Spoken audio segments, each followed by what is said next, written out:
Good afternoon. Thank you for joining us. Provincial legislation aimed at keeping trans women and girls out of female sports went into effect last week. And now some in Lethbridge are speaking out against the policy they're calling unfair. Quinn Keenan has more. Female athletes will need to provide extra documentation if they want to play in female-only sports. Anyone older than 12 will need to prove they were born female as part of the UCP government's revised Fairness and Safety in Sports Act.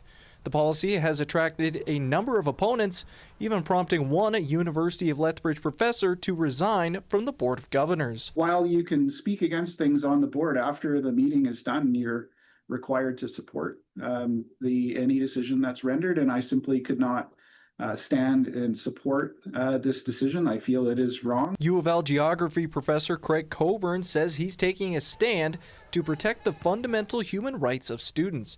The province says the goal of the act is to keep transgender girls and women out of female sports because of their potential physical advantage.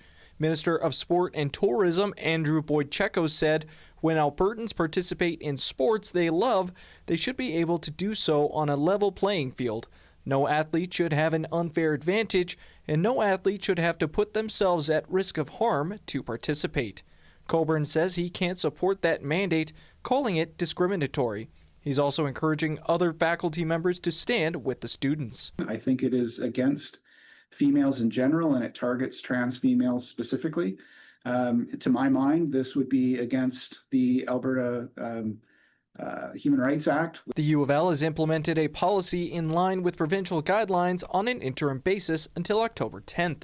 This will allow the policy to be reviewed and altered if need be. In a statement, the university said, "We recognize this legislation has caused concern across our institution, particularly within and for the LGBTQ+ community.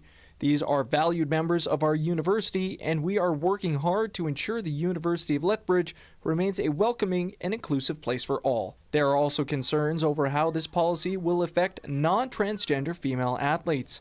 It could open the door for extra scrutiny or create issues for athletes who lack proper documentation. There's a long history of harassment of women in sports, right?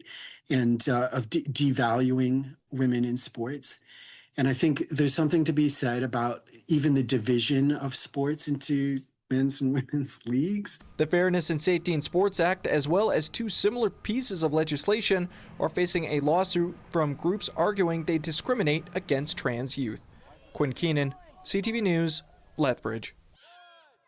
The Lethbridge School Division is also introducing its own process. The division said in a statement it has developed an administrative procedure as part of the requirements under the Government of Alberta's Fairness in Sport Act. It should be noted the requirement applies to extracurricular sports and does not apply to regular physical education classes.